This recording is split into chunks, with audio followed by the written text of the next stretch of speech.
phase incorporated risk reduction preparedness. Philippines is located within the Pacific Ring of Fire, the world's hub of volcanic network and tectonic plates, and the Western Pacific Basin, where most of the world's destructive typhoons develop. Figure 1 shows the Philippine map. Figure 2 shows the Ring of Fire. With an average of 20 typhoons annually entering the Philippine area of responsibility, peaking during the second semester of each year, the country is a regular typhoon path.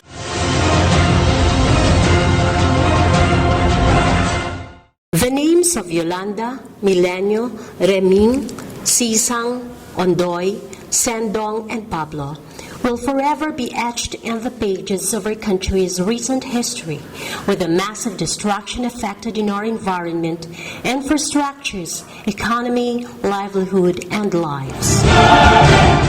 The areas in red, as shown in the maps and the slides, are those devastated by the typhoons.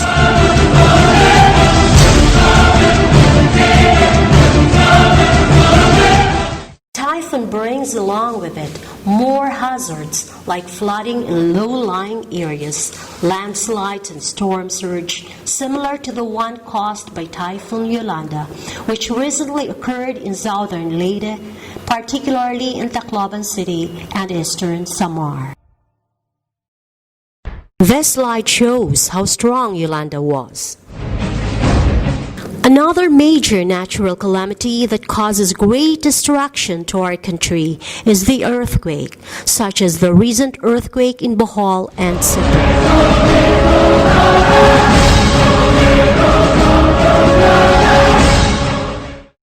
The Bicol region is located at the southeastern end of Luzon. It has 6 provinces such as Albay, Camarines Norte, Camarines Sur, Catanduanes, Masbate, and Sorsogon.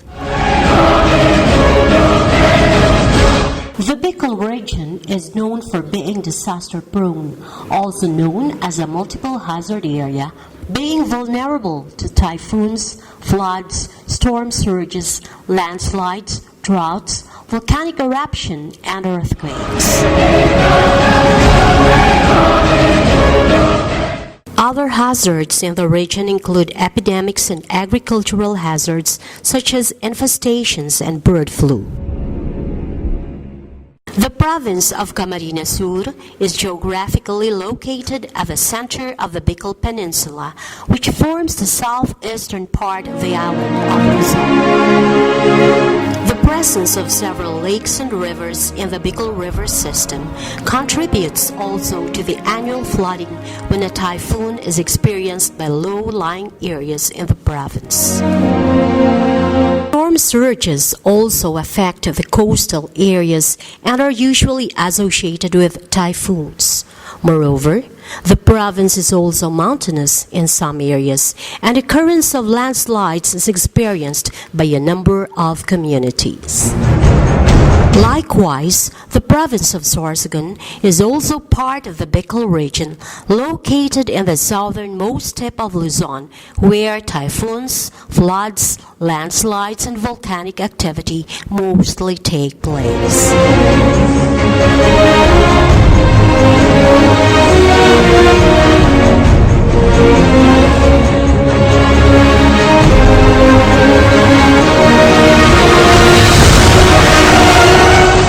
Most of its areas are coastal municipalities like Sorsogon City, Bulan, Matnog, Gubat, Barcelona, and Prieto Diaz, which lie near the Pacific Ocean, are considered to be vulnerable to natural hazards such as typhoons, earthquakes, floods, and storm surges.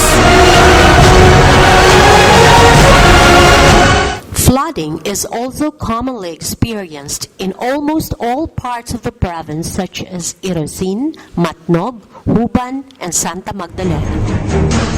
In this slide is the flood hazard map.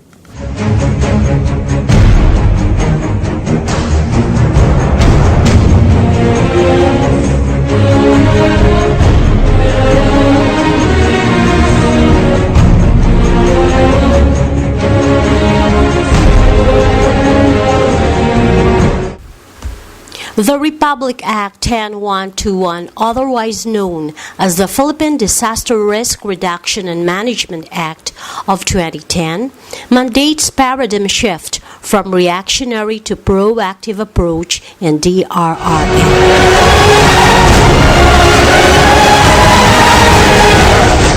Phase DRR program operates in the following guiding principles: standard humanitarian principle, leadership, staff safety, child protection, and operates within the context of Child Fund DRR program. ERT structure also works as the phase communication tree. One of the functions of the Federation Manager is to ensure that the organization has contingency plans.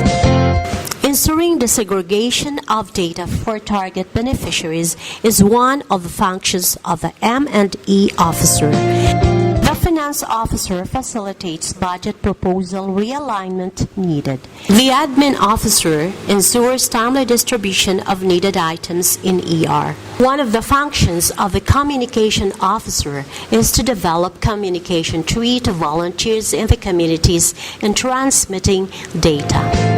One of the functions of the lead program officers is to give input into the DRR process and ensure that DRR is integrated in ASP and annual plans. The DRR focal person represents the organization to the local DRRMC. The slide shows the flow of communication among the ER team members. The other functions are found in the slide.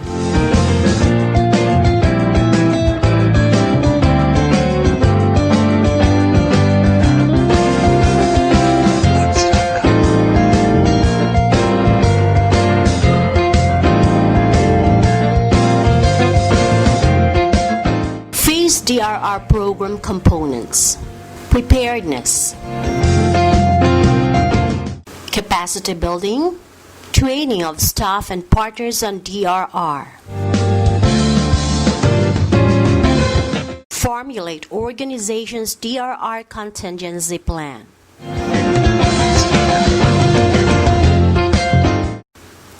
provisions, provision of DRR kits to staff and volunteers,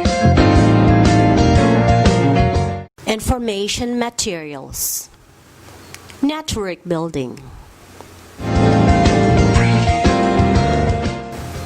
response, child-centered spaces, food and non-food items.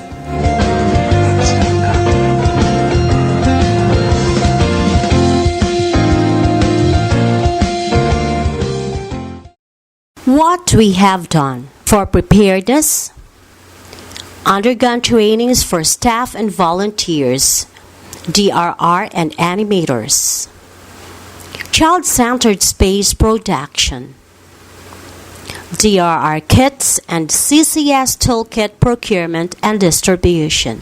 For network building, coordinated regional and provincial DRRM's network, supported government agencies on barangay contingency plan formulation.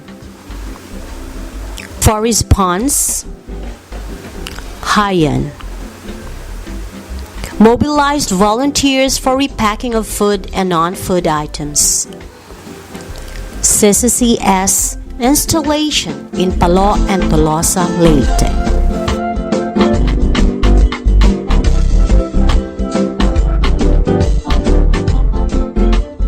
DRR relief efforts of phase and other Sorsogon-based organizations during Typhoon Haiyan.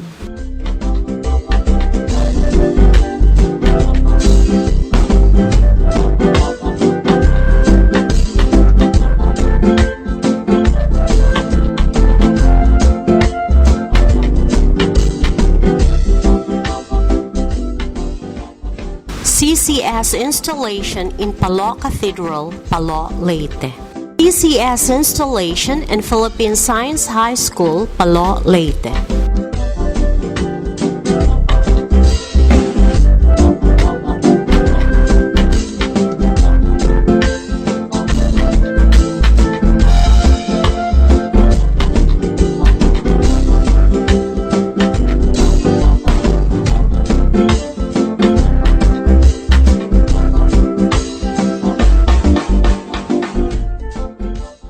CCS installation in Rizal Park, Tolosa, Leyte.